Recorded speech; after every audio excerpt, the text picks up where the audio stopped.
Hello, everyone, and welcome to Galveston College, and welcome to History 1302, United States History 2, for the Summer 1 2020 semester.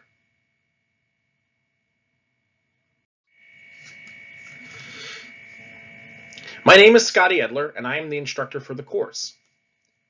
My office is located in M314. My office hours are by appointment Monday through Friday.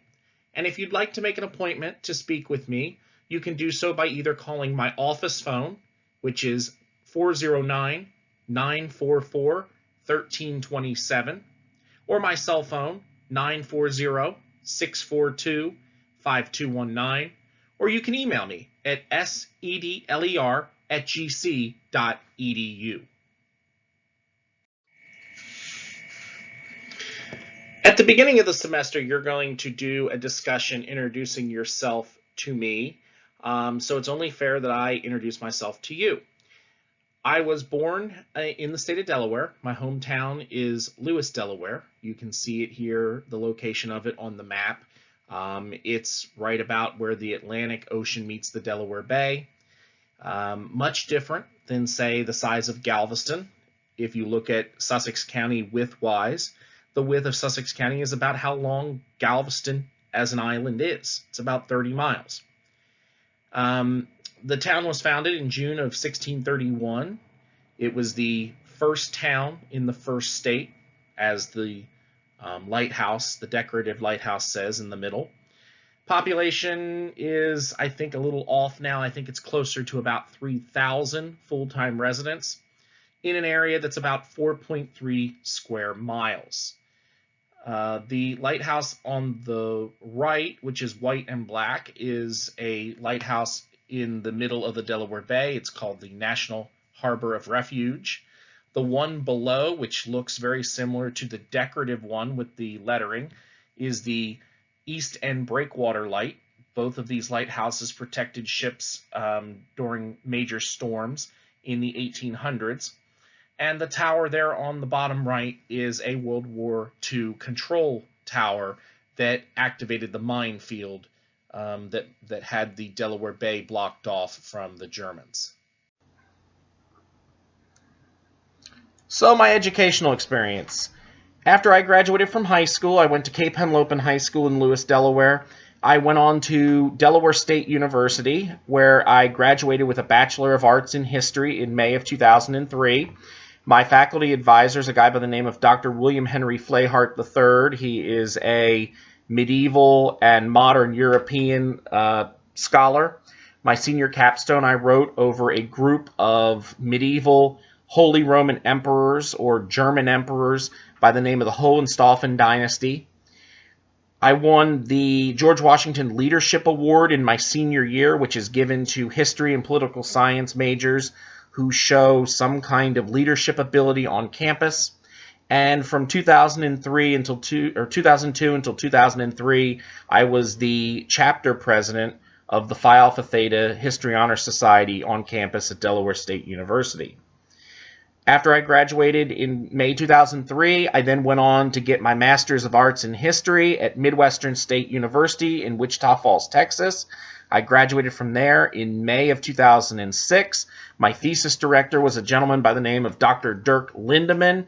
He was a German historian, German and Spanish historian. My thesis was The Fall and Exile of Wilhelm II, the last German Kaiser, a 21st century assessment.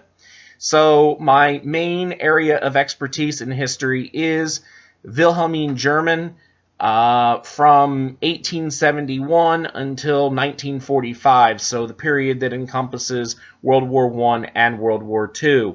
One of my secondary fields, though, is American Civil War and Reconstruction, so that is why I tend to teach History 1302 more than I teach History 1301, although I do teach History 1301 and Texas History at Galveston College online. It says it's in progress, but I just finished. I was working on 18 credits in political science at the University of Nebraska at Omaha. My thesis director is Dr. Gregory Petrow. I have my 18 credits. I haven't decided yet whether I'm going to finish that master's. All I need is 18 credits to teach political science, government courses at Galveston College. So right now it's on hold, but I may reassess that at a later point.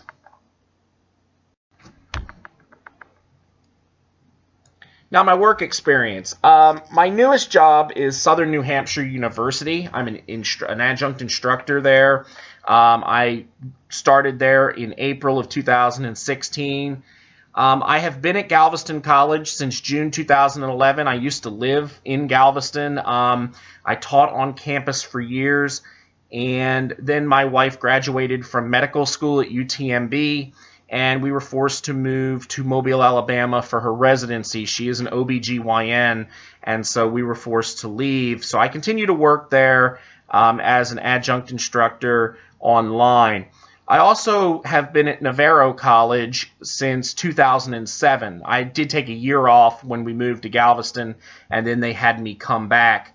So I've been there for almost a decade now. And before I moved to Galveston, I also taught at North Central Texas College as an adjunct instructor. I taught on their Gainesville, Corinth, and their Bowie campuses from July 2007 until August 2010. Prior to that, I was a graduate assistant. I taught discussion classes at Midwestern State University. Now, some of the classes I teach, now this is not a full list because I've got other classes I now teach at Southern New Hampshire, but I teach United States History 1, United States History 2, I teach Western Civilization 1 and Western Civilization 2, I teach Texas History, I teach World Civilization 1 and World Civilization 2. It's different. The difference between it and Western Civ is you throw in China and India and the Middle East. I also teach a upper level junior, senior World War I seminar. I also teach a World War II seminar, a Russia Tsardom seminar, and I also teach at Southern New Hampshire University every couple of semesters. I do teach the Research Methods course, so I do teach some graduate courses as well. I was the Galveston College Exceptional Service Award winner for adjunct faculty for 2012-2013. That was my last full year on campus at Galveston College, and that's a picture of me with President Shelton on my right and my award plaque. And this is an award that is voted on by both the faculty, staff, and the students at Galveston College. This is just a sample of the different professional memberships that I'm in. I am a member of the Galveston Historical Foundation, the Phi Alpha Theta National Honor Society in History, the American Historical Association, the Steamship Historical Society of America, the Community College Humanities Association, the Texas State Historical Association, the Lewis Historical Society, the Delaware Historical Society, and the Texas Community College Teachers Association. I'm also a member of a lot of different museum boards. Here in Mobile, I do some work with the Mobile Mardi Gras or Mobile Carnival Museum. But these are the important academic memberships that I hold. I always get a laugh at this e-card here. The guy asking a question and the professor saying the reason you get a syllabus at the beginning of the semester is avoid this conversation. It is sometimes distressing when students ask a bunch of questions and you realize that they've not read the syllabus or paid attention when the syllabus has gone over. So please pay close attention to what we're talking about here, or if you're reading this, the actual syllabus document that corresponds to this video. Make sure you're reading it carefully and trying to understand it, and ask questions if you're confused. But don't ask questions like when is something due, or what am I supposed to be doing this week? Because all of those particular items are addressed in the syllabus, and I'm going to tell you essentially consult your syllabus for clarification. So please make sure you print that syllabus out and you keep it with your materials. It is essentially the Bible for this course over the next 4 or 5 weeks. So get to know it extensively. Now, what is History 1302 United States History 2? Well, the catalog description of the course is that it is a survey of the political, social, economic, military, cultural, and intellectual history of the United States from the time period 1877 to the present. So anything after the Reconstruction period, which was essentially 1865 to 1877. Now, these are the required materials for the course. The first is American Stories, A History of the United States. I do usually recommend you buy the combined 3rd edition. This is simply because if you're taking both classes at Galveston College, it will save you money.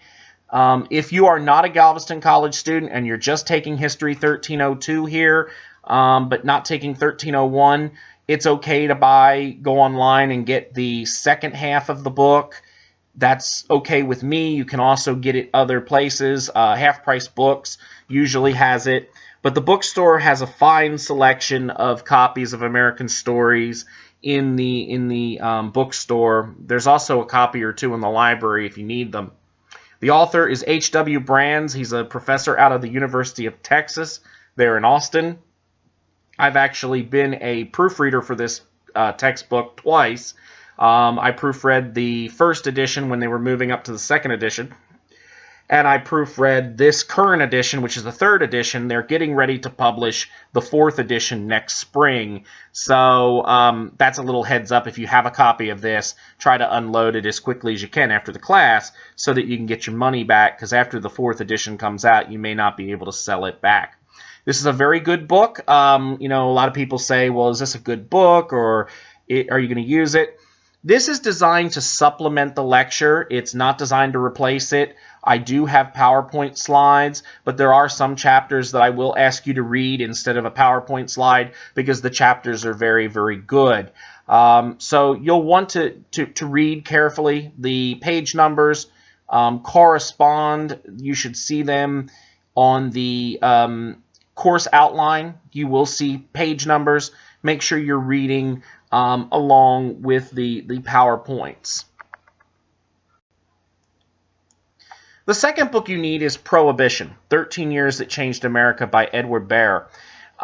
This is a book that you will read in the first half of the course and take a small book test over. It should take you no more than about a week and a half to read this book, and you can get it in the Galveston College bookstore, but you can also find it online, and it should be very cheap. You should be able to find copies of it for less than $10. The special reader for the second half of the course, the second 2.5 weeks, is Pete Seeger and the Power of Song by Alan M. Winkler.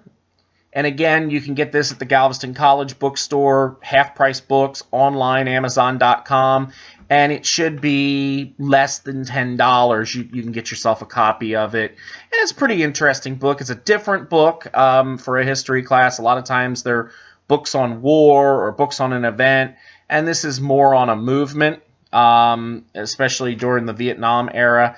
So it's a different change of pace. Some students like it, some don't. This is only the second year that we've used this book, but it's gotten some very good reviews, so I'm interested to see what you all think about it. And like I said, you can get these copies of both of these readers fairly cheaply. Now, what is it that we want you guys to know when you get out of this course? Well, these 3 student learning outcomes are what we want you to know when you're done. We're not arrogant enough or naive enough to think that you guys are all going to be history majors. The reality of it is the majority of you are not interested in history. You're taking it because it's a requirement. I think that's sad because history is a very, very interesting topic, but I understand. I took math once upon a time, hated math, thought it was boring, just did it to get through. So I understand, although, I'd like to try to change your opinion on history. I realize it's probably a lost cause. We want you to be able to create an argument using historical evidence. We want you to be able to analyze and interpret primary and secondary sources, which we'll talk about when we get to the research paper instructions. And we want you to be able to analyze things such as the historical, social, political, economic, cultural, or global forces in U.S. history and how they pertained to the time period that we're studying, which is 1877 to present. Now, what are the course requirements? Well, first of all, this class is going to be taught by a series of online lectures like this through the textbook reading assignments and other learning materials such as special readings and things of that nature. This course is entirely online. We will not meet ever unless we need to meet over Skype or something like that. We may never even see each other. The class will require more time than a traditional lecture class. A lot of students take these classes because, well, you don't have to meet in person, therefore it's going to be easier. Well, that's not entirely true. The trade-off on this is that you can work on the materials at your own pace, as long as things are, in by the due date. But the reality of it is it's actually more work, because what a lot of students don't realize is in-class instruction is usually about 3 hours a week, and then you spend another 3 to 4 hours a week working on homework, reading, studying your research paper. And instead of it being 3 hours in class, 3 hours outside of class, you spend about 6 to 8 hours per week on your class overall. So when you think about it, it's about the same amount of work as an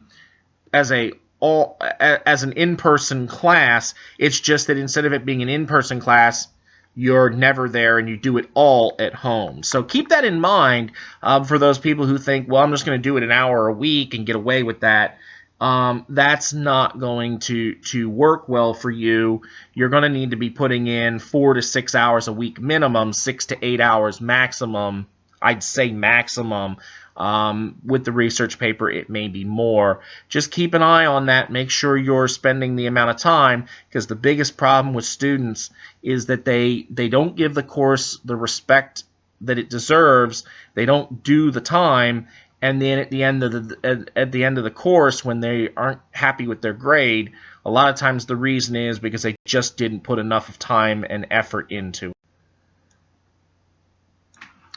Now, first, there's going to be 2 exams in this course, a midterm and a final. And the exams are going to be multiple choice, true or false, matching, and or short answer. The exams are going to be located at the end of each learning unit. You're going to have 2 learning units, Part 1 and Part 2. And these exams are going to be worth 40% of the overall course grade. So they are worth a large percentage of the grade, so it's important that you do well on them. Exams will be open for 24 hours. Usually it begins at 12 o'clock a.m. and ends at 11:59 p.m. So you get 24 hours, one day, to access the test. After you access the test, you have a reasonable amount of time, about 2 hours, to take the test. So you don't get 24 hours to take the test. You get 24 hours to access the test. You get 2 hours to take the test. One thing I do want to mention, though, I had a student ask me this last semester. They logged into the exam at 11 o'clock p.m. and then wanted 2 hours. The answer to that is no. If you choose to access the test after 10 o'clock p.m. on the day of the exam, every minute after 10 o'clock p.m. that you choose to access it late, you forfeit that time. So if you access it at 10:30 p.m., you get an hour and a half to take the course test instead of 2 hours. So please keep time in mind. These tests are designed to be done in about an hour, hour and a half, but I do give you a full 2 hours to take them just in case you need a little extra time. Now, if you miss the midterm exam, you can make that up with an excused absence at my discretion. Now, if you miss the midterm or the final, you better have some kind of documented excused absence as to why you were not able to take it. I'm not going to let you take it simply because you forgot. Okay, that's what the syllabus is for. The dates are on there, so please keep that in mind. But if you're in the hospital or you're sick or you have some kind of work-related issue where your boss is willing to, give you some kind of documentation, I'm more than happy to make arrangements. And most of the time, it's online, although sometimes we have to do that in the testing center there at the college. You're also required to write a research paper. You're going to prepare for me a well-written term paper that deals with some topic that's presented over this time period. The research paper is worth 20% of the course grade. And in Canvas, you will see a folder that says research paper, and that will be where the instructions for the paper will be. You will also find a document called Guideline for Research Paper, and this is going to be how you write it. It's going to be how you cite your materials. All of that information is going to be there, so please keep that in mind. Research papers must be submitted through the Dropbox marked research paper by the deadline that we will present later on in the syllabus. No late research papers will be accepted for credit, period. Unless you have some kind of documented medical excuse, I will not take the research paper late. So once the deadline passes, it will be a 0 for the research paper. So please take it seriously, and please take the due date for it seriously, as that is 20% of your grade. If you don't do the research paper and get hundreds on everything else, the highest grade you can get in the course is an 80B. So please keep that in mind. The most time-consuming part of the course are the class assignments, and that's because they're designed to be done over the course of a week. There will be weekly assignments. They're located in the learning unit, but since this is a 5-week course, what I do is I just open the entire unit up and let you work at your own pace. So Unit 1 will be open immediately today, and there's multiple assignments for you to do, and then after the midterm's over, Unit 2 will be opened, and you can do those assignments. And most of the things in there are lectures that you must access and read or listen to. They're my lecture notes that I uploaded from my in-person traditional lecture courses. And the bulk of the information for the quizzes and exams will actually be found on my lectures. The textbook reading that is next, that's to supplement my learning materials, but the questions will be taken directly off the lectures. The discussion board. There is a weekly discussion board that you must participate in. The topic is chosen by me, and I will ask a question, and you will answer it with one substantive post. And then you will give 2 responses to your classmates' substantive posts. So 33% of the credit will be for your post, and 66.6% will be from your classmates' post, the post that you do on their posts. So if you do one good post, it's worth 33.3. I have a lot of students that get confused, or they just don't want to do 3 posts. They'll do a really awesome substantive post on their own, and then they get upset when they only get a 33.3. Make sure you're doing no less than 3 substantive posts each week. And by the way, I do mean substantive. Don't say, quote, I agree, or quote, I disagree, and think that that's going to count for your post to your classmates. That's not going to cut it. This is a discussion. The post that you do should be furthering the discussion along, so please keep that in mind. The class activities are worth 20% of your overall course grade. Not as big a deal as the exams, but it is very important you do most of the coursework, if not all the coursework, because you earn a lot of valuable points that way. And it's just an easy way to bank some points if you're not a good test taker. Other type of class assignments you may have a special reading. This is a reading out of a journal or a newspaper or a magazine. Sometimes it's out of American History Magazine or the Smithsonian or one of those that discusses some kind of historical figure or some kind of event. You'll read the assigned materials, then you'll answer a few short questions for credit. They should be typed in Microsoft Word and submitted through the appropriate drop box. You will find the questions that correspond to the special reading. At the end of the reading, there's a for your consideration section. That is where you will find those readings in order to answer the question. So that's where you look for the question that corresponds. I can't remember if there's many special readings in 1302. There are for 1301. You'll also have sometimes a historical document analysis and synopsis. And this is where you'll take a historical document, you will read it, and you will write a 50 to 100 word synopsis in your own words and submit it through the appropriate drop box. Now, what is a synopsis? That's a very good point. This is one of those college level words. Best advice I can give you is look it up and let me know. But that's a way I can tell that you actually did some kind of work. Look up what synopsis means if you don't know what it means. Scholarly articles and essays. You will have a scholarly article and essay that I will provide every now and then. This is the same as a historical document, but instead it's just an article or essay from a magazine. You'll read it. You'll write a 50 to 100 word synopsis on the article or essay, and then drop it in the appropriate drop box. Very easy to do. All you got to do is read it and just give me the synopsis. Finally, you have quizzes. Every learning unit will have specific lectures, and there is a quiz that goes with the lectures. These quizzes are available in multiple choice, true or false, matching, and or short answer. They are usually 10-question quizzes, and you have 20 minutes to complete the quiz. Quizzes can only be taken one time for credit. Now, here's the thing. Most students don't realize this until they take the first exam. The quizzes give the exam their questions, word for word. So if you do well on the quizzes and you study the quizzes, you will do well on the midterm and the final exam. So keep that in mind while you're doing the materials. The last part of the course is book tests, and that will be those two readers. You'll take a test over Prohibition, and you'll take a test over Pete Seeger.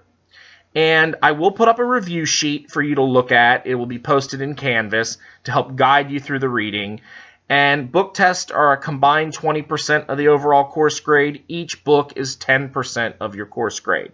And it's as simple as reading the book, answering the questions on the review sheet, and then answering the questions on the test. As long as you do that, you should be in good shape. And this is really just to tell whether or not you actually read the book. This is the grade breakdown. We talked about all of this just a minute ago when we were talking about those different items in detail. But this is so that you can actually see it spelled out. The research paper is worth 20%, 200 points. The midterm and the final are both worth 200 points apiece, 20% each. The book tests are worth 10% apiece, 100 points each. And the class assignments are worth 200 points, 20% of the course. In order to get an A in the course, you must have 900 to 1,000 points. A B is 800 to 899. A C is 700 to 799. A D is 600 to 699, and an F is anything from 599 and below. And I tell my students to make a realistic goal and shoot for it. And if your realistic goal is a B, I will do every single thing within my power to help you achieve that goal. Answering questions, putting up more videos or spontaneous lectures in order to help you out. But if you decide that your goal is an F and you're going to give me F quality work, well, then I will help you in that goal as well. So please keep that in mind and try to do your best in the course. I want everyone to do well. So just make sure that you do the best possible job that you can.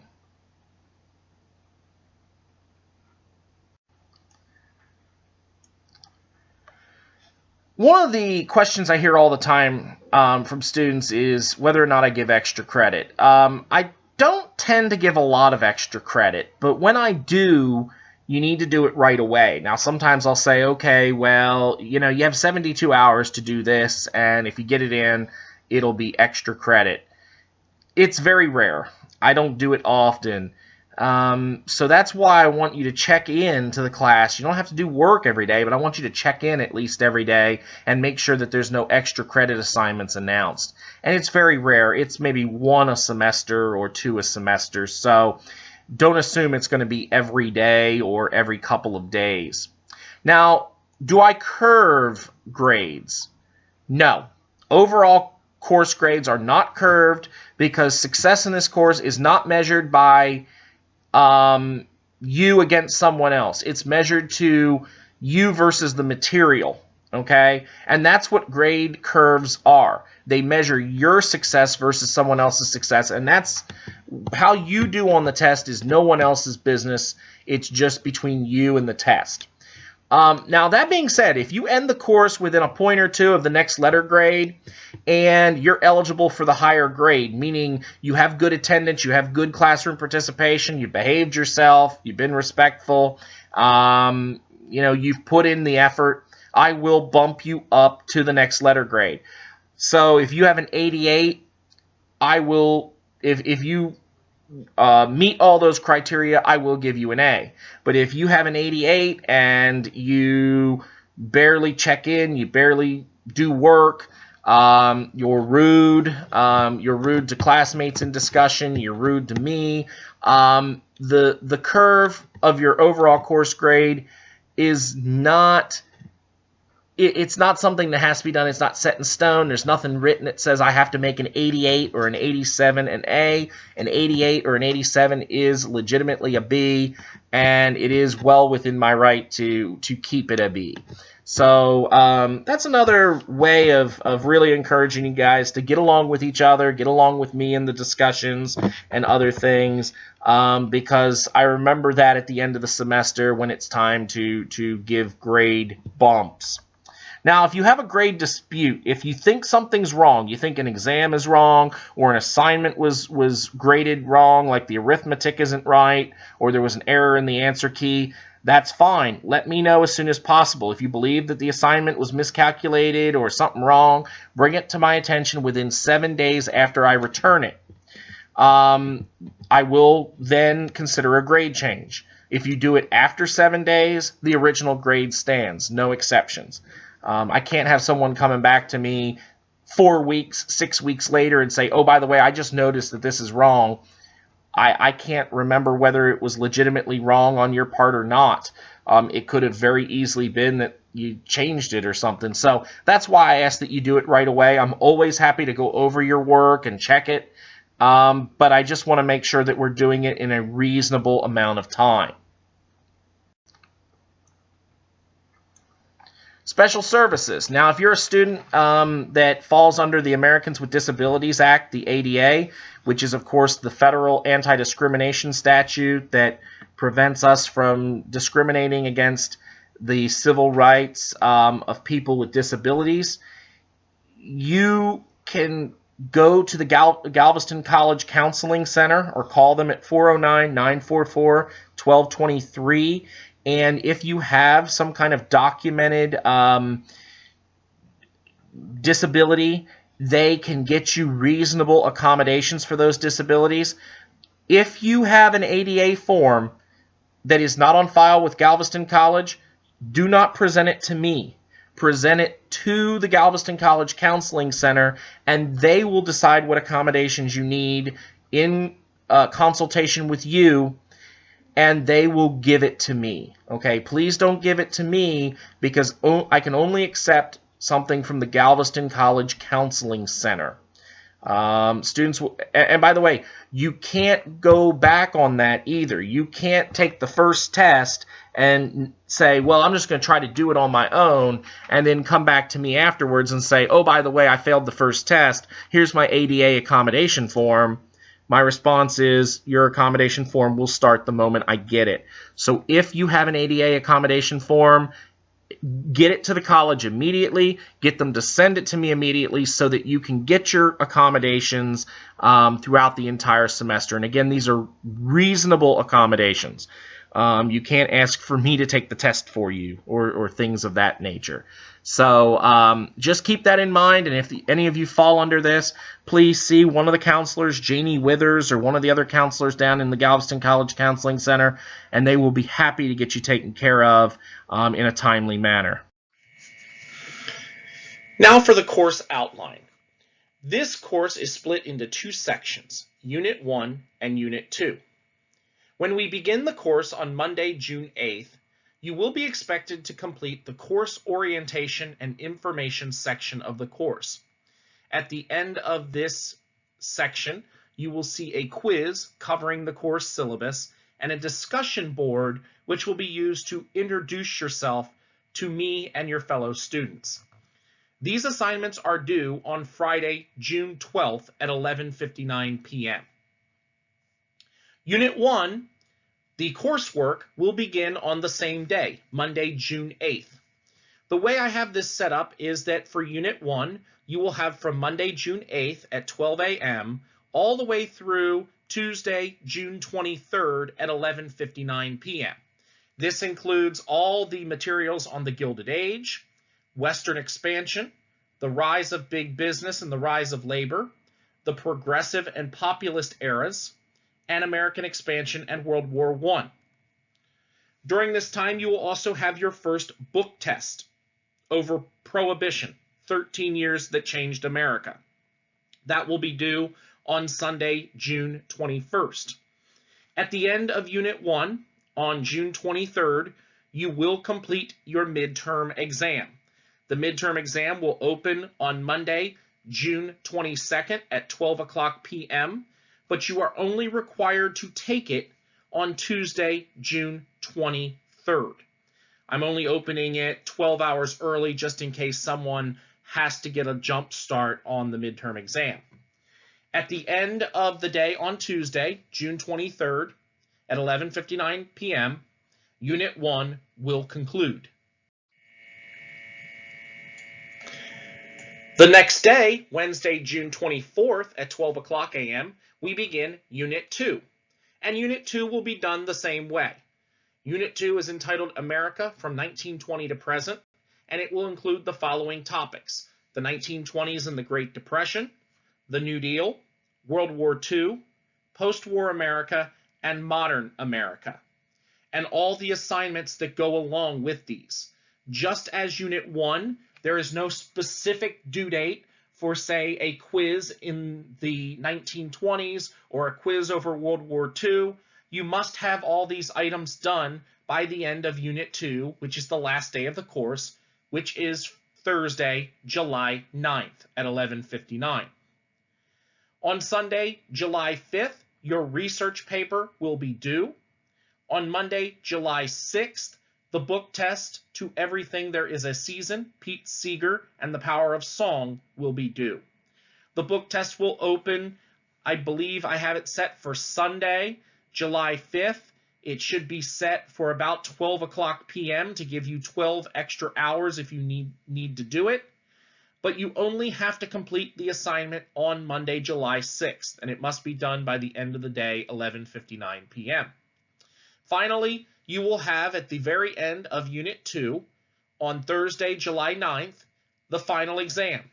The final exam will open a little early on Wednesday, July 8th at 12 o'clock p.m., but you only have to take it on July 9th. The July 8th time period is only to give people a head start who need a few extra hours to do it. Maybe they've got 2 classes with a final exam that day, and they'd like to get one out of the way.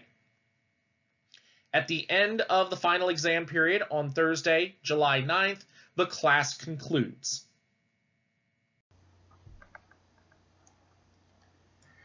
All right, so the attendance policy for the course. Well, the college policy is that you're expected to attend all lectures and that I'm supposed to keep an accurate record of your class attendance. Well, this is an online class, so that's a little difficult. But the way I do it is simple. Any student that misses 10% of the total clock hours of instruction, in this course that means assignments because we're not face-to-face, will be subject to administrative withdrawal, an AWN, meaning I have the right to drop you from the course. Now, also at my discretion, any student that's tardy, which again, this doesn't really respond to you guys because this is an online class, but tardiness may also be treated the same as an absence. But the way I do it's simple. You know, if you stop coming, then I don't necessarily drop you. It says I can drop you, but I don't drop you. The reason why is simple. Too many students quit coming. They get upset when I drop them. The college puts them back in the course, and they never show back up again. If you want to drop the course, go to the registrar's admissions office, get a drop slip, and drop the course yourself. Don't expect me to drop you by just not coming. That's just not acceptable. You should be keeping an eye on your class. Remember, you're paying for this, and you don't get money back if you end up failing because you stopped coming. If you decide to drop the course because it's not a class you want to take, the nice thing is you might be able to get some of your money back. And also, an F on your transcript because you just didn't finish showing up is not a good thing to have, so keep that in mind. I am willing to work with you, though. If you disappear for a while and you come back and you've got a good excuse as to where you've been, I'm always happy to work with you and get things done. But, you know, you should be checking into the course every day or every other day just so that we know that you're active and doing stuff. So please just make sure that you're active somehow, at least on the discussion board, at least signing in. That way we know that you're still alive and still working in the course. Now, academic integrity is something that I personally take very seriously. And as a college student, you are supposed to follow a certain code of conduct. And essentially, it is your responsibility to maintain scholastic integrity. When you're doing a writing assignment, you are required to give full credit to the author that you got the information from. If you don't, this is called plagiarism. You are also not supposed to copy and paste someone else's discussion board. Those type of things are unacceptable in a college classroom. And if you do something like that, we can refer you to the college administration. And some of the different punishments are loss of credit for the assignment, for the exam, if it's an exam, for the entire unit of work, failure in the course, or dismissal from the college. And the way I handle this is simple. If it is plagiarism or cheating, but it is, you know, something that's questionable, like you didn't know that what you were doing was wrong, or it was minor infraction, I usually keep it as a teachable moment, and I pull you aside and we discuss it, we straighten it out, and you don't do it again.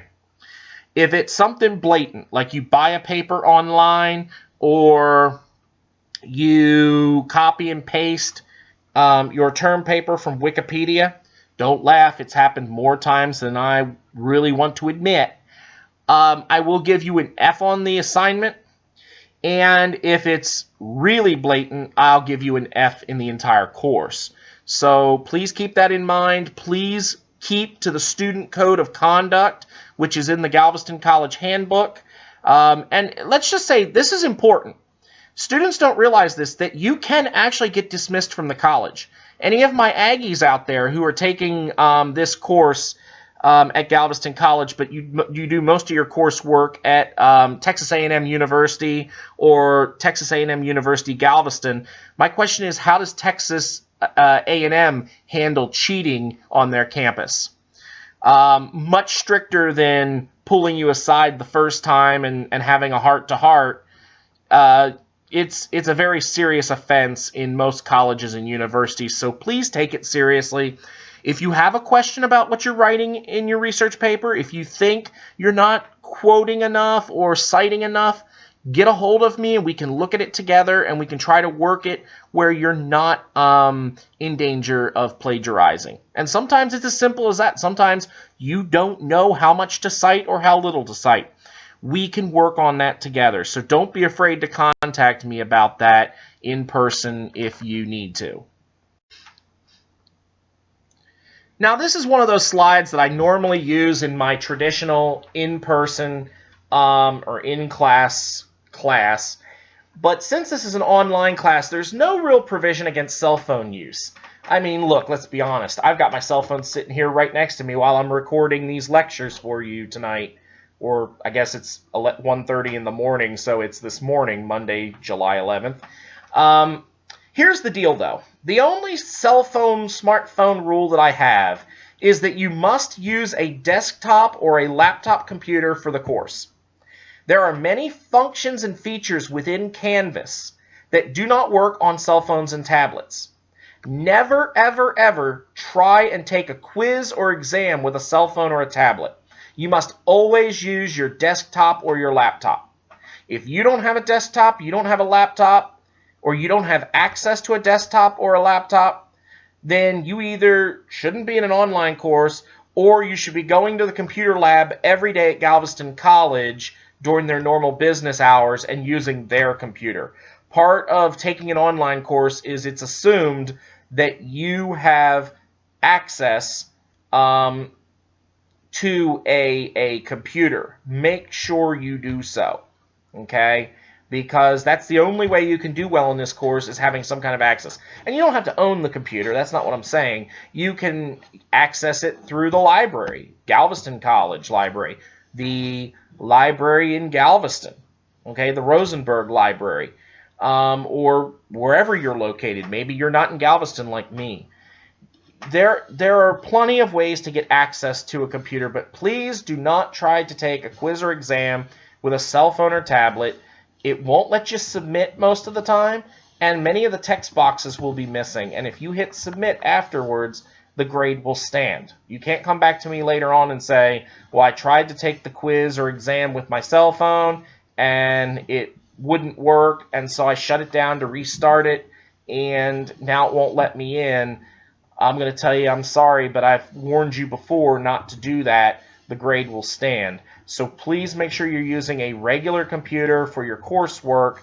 I don't mind if you read something on your cell phone, you know, like maybe one of the special readings or something. Although, why would you want to read on your cell phone? They're so small screens. You've got these big computer screens now. But, you know, it's very important for quizzes and exams to not use your cell phone or your tablet. Now, as I said before, we do provide computer resources for the purpose of accomplishing tasks that are essentially related to the mission of the college.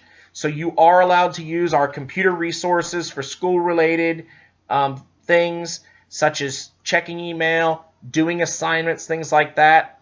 But you are not allowed to do other things like download music or other unseemly things that people do at times. If you have a question over whether or not what you're doing violates our college computer policy, please consult our Galveston College catalog or the student handbook for clarification.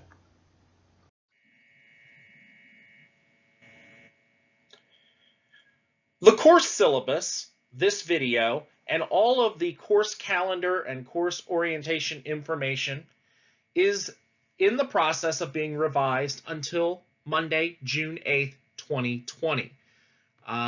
It will be final at 12 o'clock a.m. on Monday, June 8th, 2020. So if you access this early, the week prior to the course beginning, you may want to check back after that date to ensure that you have the final copy of the syllabus, the course outline, and this course orientation video.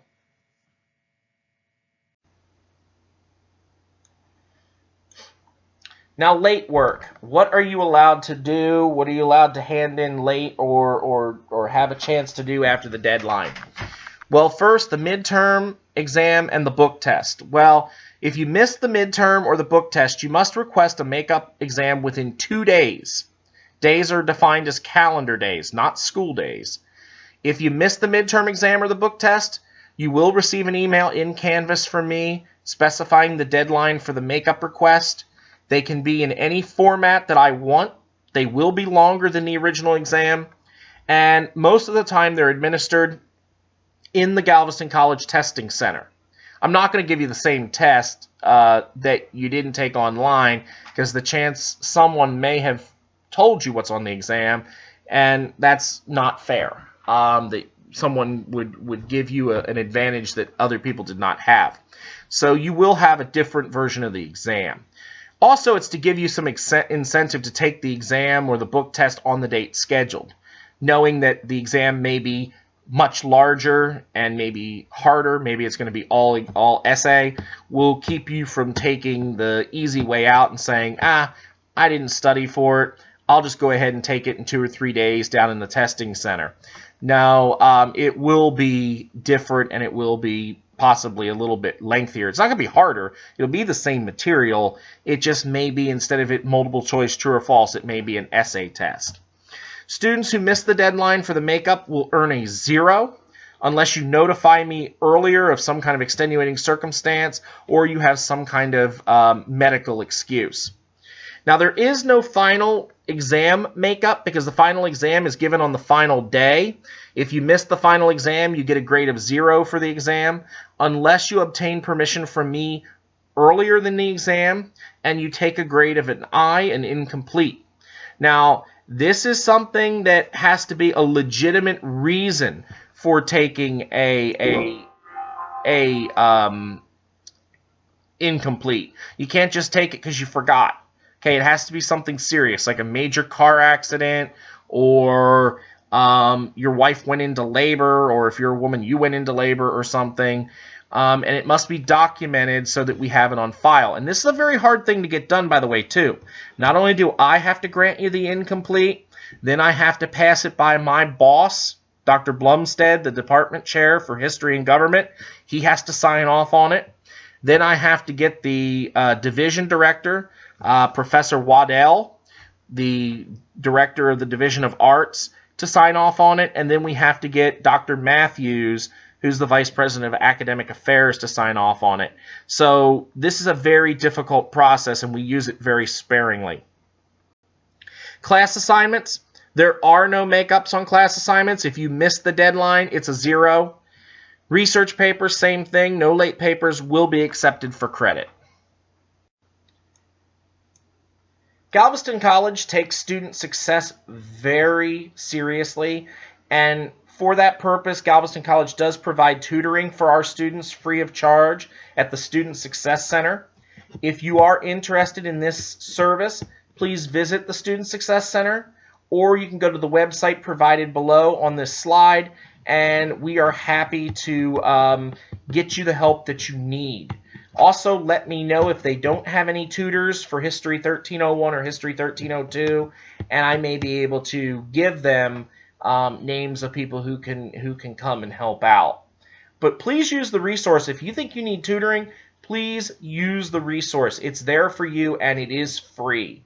So we are happy for you to use it. Instructor contact policy. How do you get a hold of me? Well, I'm available to each of you by email.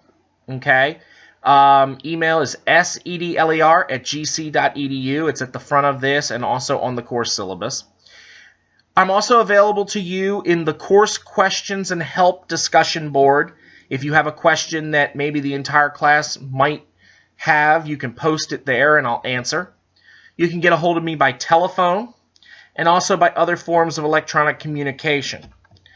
If you email me, you must do so at my sedler@gc.edu email address, and I will have up to 24 hours to respond on regular days and 48 hours on weekends. This is because I just can't physically be attached to my email for that entire time. Usually it's not that big of a deal. Usually I reply pretty quickly, within an hour or two. But don't get panicky if it's been 12 hours and I haven't responded to you, or it's been 20 hours on a weekend. You know, I have to take some time off as well. So also, you are required to use either the Canvas email system or your Galveston College email system. Do not email me from another college email or from a personal email address. I will not respond. This is because the Family Educational Rights and Privacy Act, or FERPA, is designed to protect your privacy. And if you're contacting me using your personal email, that's fine, but I don't know who has access to that email. And it might be something that is confidential, like you're talking about a grade or an absence or some other issue.